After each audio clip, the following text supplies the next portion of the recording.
क्या आपको पता था वर्ल्ड का सबसे हाईएस्ट गुरुद्वारा ना एसजीपीसी ने ढूंढा, ना सरकार ने, ना किसी संस्था ने, बल्कि एक रिटायर्ड सिख फौजी ने अकेले बस एक पुरानी हिस्टोरिकल किताब पढ़ के।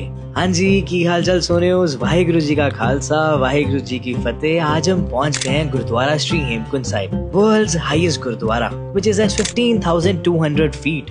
सिख इतिहास के मुताबिक दिस इज अ प्लेस जहां गुरु गोबिंद सिंह जी ने अपनी प्रीवियस लाइफ में मेडिटेशन की थी।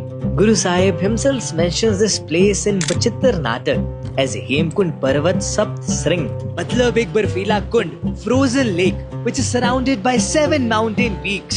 But shockingly, centuries तक हेमकुंड साहिब की लोकेशन किसी को नहीं पता थी। This place remained lost in Himalayas, in glaciers के बीच। But फिर आता है टर्निंग पॉइंट 1932 में। A retired Sikh soldier ग्रंथी जिनका नाम था संत सोहन सिंह जी, उनको भाई वीर सिंह जी की किताब श्री कलगीधर चमत्कार में दसम ग्रंथ के बचित्र नाटक का वर्णन मिला। सोहन सिंह जी ने वो जगह ढूंढने की ठानी और निकल गए इन खतरनाक ग्लेशियर्स में। Along with the local guidance and deep research, वो पहले साल 1933 में उस जगह को ढूंढने में असफल रहे। Then finally, in 1934, उन्होंने उत्तराखंड के सेक्रेट सरोवर को आइडेंटिफाई किया as the Hemkund mentioned by Guru Gobind Singh ji. फिर अर्ली 1935 में जब वो मसूरी में बिल्डिंग मटेरियल्स परचेज कर रहे थे, तब उनकी मुलाकात हवलदार मोदन सिंह जी से हुई, जो इंडियन आर्मी में एक सर्वेयर थे। मोदन सिंह जी ने उनसे पूछा कि वो क्या बना रहे हैं। सोहन सिंह जी ने उन्हें पूरी कहानी बताई और मोदन सिंह जी ने कहा, मुझे भी साथ ले चलो। Together they hired a contractor, local authority से परमिशन ली और एक 10 बाय 10 फुट का पत्थर से बना गुरुद्वारा बनाया। ये स्ट्रक्चर 1936 में कंप्लीट हुआ। उसके बाद भाई मोदन सिंह जी ने मिलिट्री से रिटायरमेंट ले ली और अपनी पूरी जिंदगी इस जगह को डेडिकेट कर दी।